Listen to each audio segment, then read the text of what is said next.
Welcome to another edition of Bear Down with Brian Jeffries. That would be me. The gentleman next door is Fred Harvey, head track and field coach at the University of Arizona, one of the veteran coaches on campus. And Fred, want to thank you for joining us. We ask everybody as we're having these discussions throughout the summer. It's an unprecedented time, of course, in our world's history. All of us are working from home. We're away from where we want to be, and that's around other people, in particular your student athletes. So I just want to touch base, make sure you and your family and your staff and all your student athletes are doing well right now. Yeah, we're definitely doing well. Again, it is unprecedented times. I think the hardest part on my staff is that we don't have that day-to-day contact with one another or with the student athlete, and so that part's a little bit a little bit harder on everyone. But the one positive thing is that track and field is one of those sports where you're always training for long periods of time with a long-term goal in mind. So when we train from say July in the summer all the way until January before you even have a sense of a competition. So that part of it is easier for them to manage. The hard part is not having the facilities or the contact with the coaches to really help motivate them in that capacity. The indoor season was just about done. Of course, the outdoor season never got started because of the suspension and now postponement of all sports on campus. What were you most looking forward to when the outdoor season opened for your team? We really felt strongly, and a lot of people, in the media and the folks who know about the sport as well, is that, we had especially our men's team, we had a team that we really felt was going to fight for the title, was probably the favorite going in, and for, to track experts, we were the favorite going into the outdoor season for the Pac-12 championship. But people did give a nod to Oregon that, they've won it 13 years in a row. They're going to be experienced to how to do it, and it was going to be in Eugene. My biggest thrill would have been to be there and for my wife, be able to win that Pac-12 title over Oregon on their track would have just been an amazing thing. And that would have been Oregon's brand new. They've redone the stadium, of course, since last time you were there, I believe. And so I know that's a big loss for the conference, not being able to stage that event. Fred, you've got a number of international players. You always have track and field athletes, I should say. You recruit internationally. How tough was it on them in terms of getting back home and just kind of getting settled in again? Yeah, the interesting thing, because Sage Watson, the Canadian record holder in the 400 hurdles, we were having some conversation a week before the borders were closed down. Actually, 2 weeks before, and she had this itch that I think maybe I better get home, be with my family, because she lives on a ranch there, and just to be with her family in case things really started to go, for lack of a better term, south. So we made that conscious decision that she's going to head back home and be able to pick up, training there. The good thing is that she literally does live on a ranch, and so she has plenty of room to do the things that she needs to. Built a weight room in one of the barn work areas, and so that part was pretty good. We're able to maintain, and it's hard because we're maintaining the same focus as if there is a national championship for Canada, a national championship for the United States, and then focusing on some international competitions. And so we're doing a lot of very event specific, and time specific exercise and work right now. Well, one of the other unfortunate parts of what this virus has done, it postponed the Summer Olympic Games this year. In terms of training, you talked how important it is for your athletes to train almost on a year-round basis. How will that change preparation for the Olympic athletes, provided, of course, and we hope that the Olympics do take place just now at a later date? Well, some coaches, which I don't agree with, have gone more in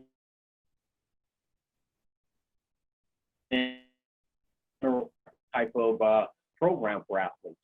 For Georgianne and Sage, I would be very ill-advised on my part because, one, Georgianne missed all of last season competing. So to miss 2 complete seasons without that type of neurological, firing would set her back, I feel, 2 complete years. So we are literally planning, and we do time trials, during the dates that we would ordinarily have a meet.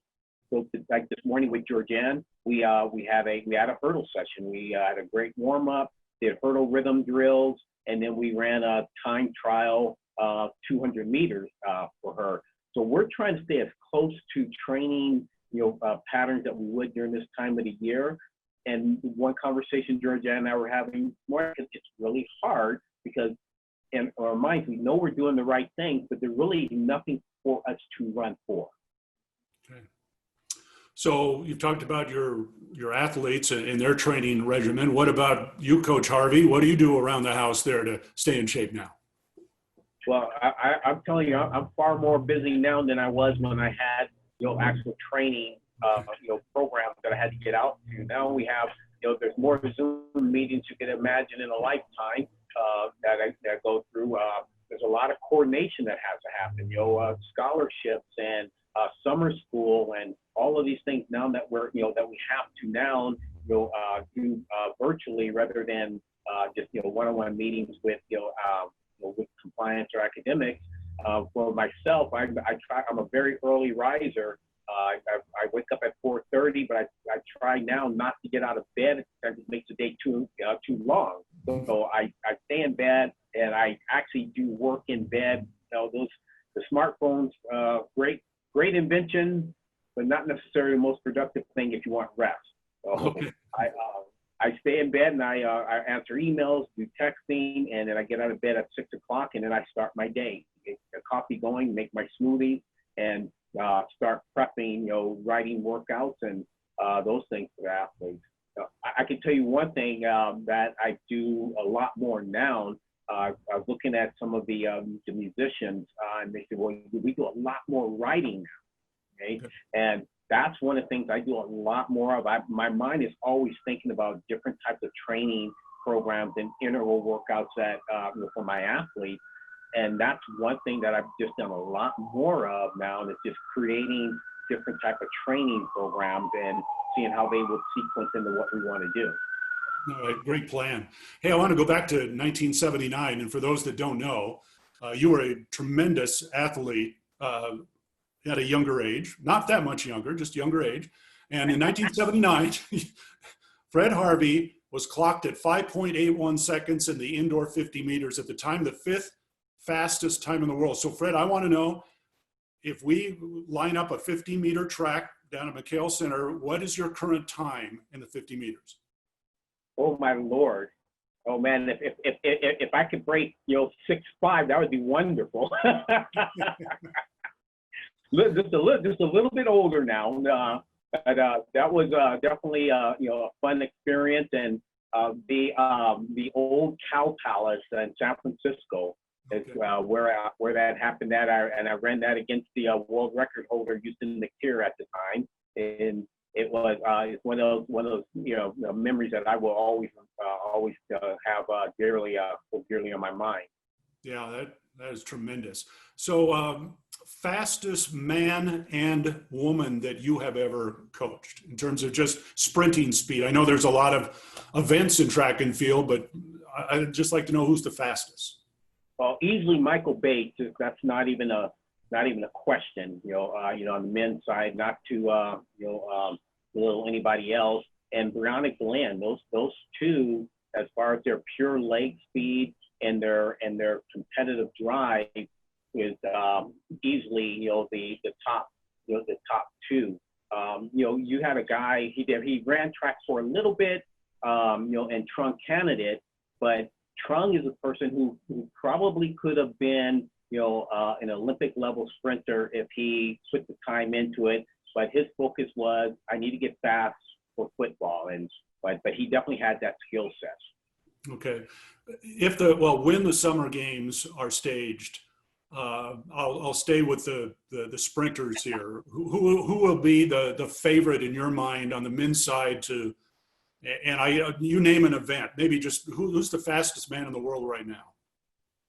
Well, it doesn't have to be the 100 meters. No, any event you choose. So, gentlemen, in the 400 hurdles, oh my goodness, I'm drawing a blank on the name. I see him right now. Ryan Benjamin, okay, 400-meter hurdler.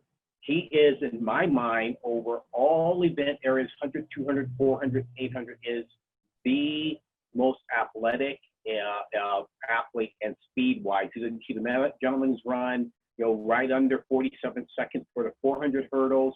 He's also run under 20 seconds for the 200 meters, and he's run under 44 seconds for the 400 meters.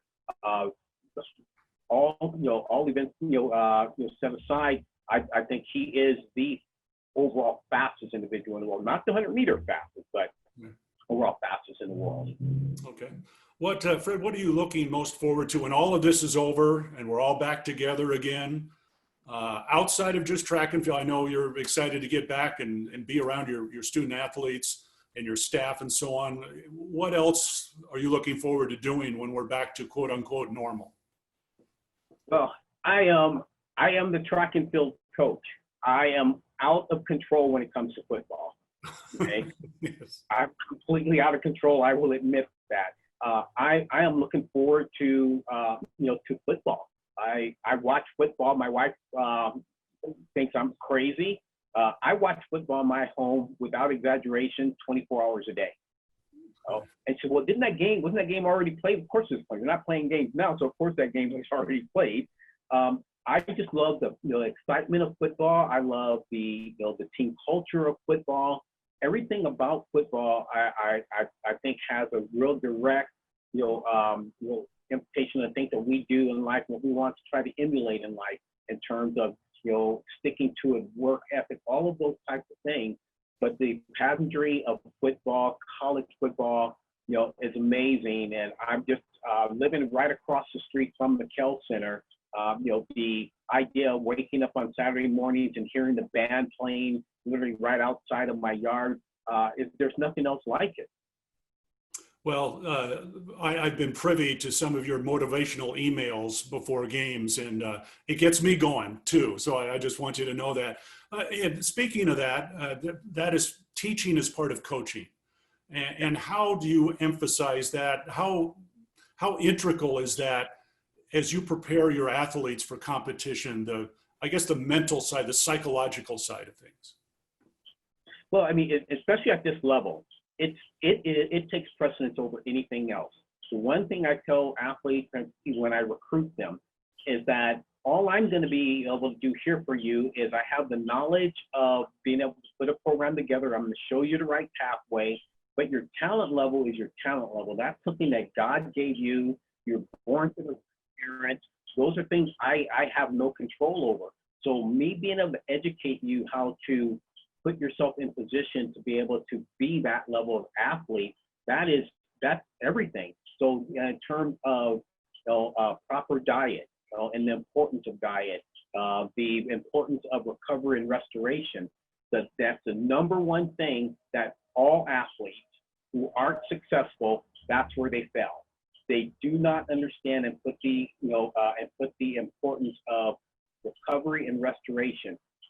The bottom line is this: your body only adapts to what you made it do through rest and recovery. So if you never give it to it and you don't feed it properly, you're never going to reach the heights that you're capable of.